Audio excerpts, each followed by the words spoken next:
দিল্লি বিস্ফোরণ কাণ্ডের পরেই গোটা দেশ জুড়ে চলছে এনআইএ তল্লাশি, আর সেই তল্লাশি কেন্দ্র কিন্তু দিনহাটাতেও রয়েছে। এবং আমরা যেটা গতকালও আপনাদের আপডেট দিয়েছিলাম যে গত বুধবার ভোর 4টা নাগাদ এনআইএর বিশেষ টিম, 3 সদস্যের যে বিশেষ টিম, সেই টিম কিন্তু দিনহাটার একেবারে 2 নম্বর ব্লকের সীমান্ত গ্রাম নয়েরহাট গ্রাম পঞ্চায়েতের নন্দিনাতে পৌঁছে গেছিল। নন্দিনায় রয়েছে আরিফ হোসেনের বাড়ি। কে আরিফ হোসেন? যেটা আমরা অন্তর্তদন্ত করে জানতে পেরেছি যে এই আরিফ হোসেন আজ থেকে 10 থেকে 12 বছর আগে দিনহাটায় ঢোকে সীমান্ত পার হয়ে। এরপর সে দিল্লি, কখনো গুজরাটে পরিযায়ী শ্রমিকের কাজ করে নন্দিনাতে ফিরে আসে এবং সেখানে সে স্থায়ীভাবে বসবাস শুরু করে এবং সেখানকারই একটি মেয়েকে সে বিয়ে করে এবং বিয়ের পর থেকেই গত 5 বছর থেকে সে শ্বশুর বাড়িতেই থাকছিল। এবং যেটা আমরা আরও জানতে পারছি যে এই যে আরিফ হোসেন, তার কিন্তু ভোটার কার্ড এবং আধার কার্ড সবটাই রয়েছে এবং 2017 সালে, এবং ভোটার কার্ডে জল করছে সেই ছবি যে ভোটার কার্ডের একদম পেছনেই যে ডেট ইস্যু রয়েছে সেই ডেটের মধ্যে কিন্তু 2017 সাল লেখা রয়েছে।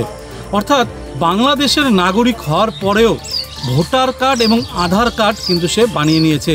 এবং আমরা আরও যেটা জানতে পেরেছি যে এখানকার জনপ্রতিনিধিদের কাছ থেকে এই যে আরিফ হোসেন, এই আরিফ হোসেনের কিন্তু এই দিনহাটায় কেউ নেই, কোনো আত্মীয় স্বজন বলে কেউ নেই।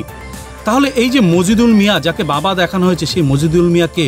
তাহলে কি কাউকে বাবা দেখানো হয়েছে, কাউকে বাবা পাতানো হয়েছে? সে কি মজিদুল মিয়া কে?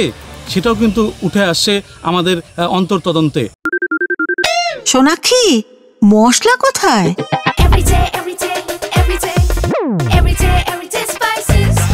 এভরিডে মশলা, দেশের স্বাদ। রামকৃষ্ণ আইভিএফ সেন্টার, মা হওয়ার স্বপ্ন পূরণ।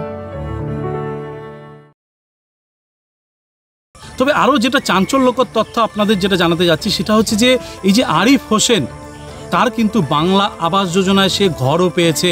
হ্যাঁ, শুনতে এরকম কিছুটা খটকা লাগলো, এটাই সত্যি।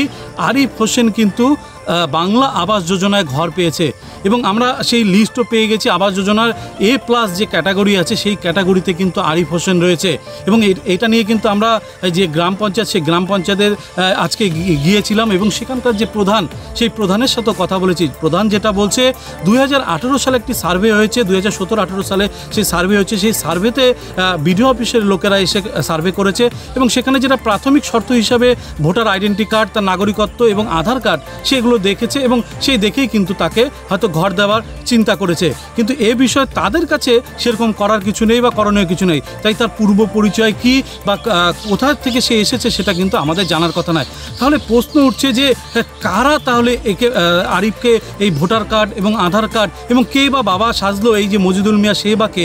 আমরা কিন্তু সবটাই কিন্তু খতিয়ে আপনাদের দেখাবো এবং আমরা এই ঘটনার এই যে আরিফ হোসেন এনআইএ যার বাড়িতে এসেছিল, কেন এসেছিল, আমরা যেটা আরও একটু জানতে পারছি যে তার যে অ্যাকাউন্ট থেকে কিন্তু একটা বড় রকমের ট্রানজ্যাকশন হয়েছে। যদিও আরিফের যে শাশুড়ি আছে সায়রা বিবি, তিনি কিন্তু অস্বীকার করেছে, কারণ তিনি বলেছেন যে তার যে জামাই রয়েছে আরিফ, সে কিন্তু সামান্য একটি কাপড়ের দোকান চালান, তার পক্ষে এতগুলো টাকা বা কোথাও কোনোভাবে টাকা ট্রান্সফার করা কিন্তু সম্ভব নয়। তবে আরিফ যে আর তার জামাই আরিফ যে বাংলাদেশ থেকে এসেছে সেটা কিন্তু গতকালই তিনি আমাদের সামনে স্বীকার করেছেন। তাহলে স্বাভাবিকভাবে প্রশ্ন উঠছে এই আরিফ কী করে ভোটার কার্ড বানালো, কী করে বা আধার কার্ড বানালো, আর সর্বোপরি এই যে ঘরের বাংলা আবাস যোজনায়, সেই বাংলা আবাস যোজনায় কীভাবে বহাল তবিয়তে নাম উঠে গেল? প্রশ্ন কিন্তু থাকছে, তার উত্তর কিন্তু যথাযথ মিলছে না। ক্যামেরায় শুভদীপ চক্রবর্তীর সাথে প্রসেনজিৎ সাহা।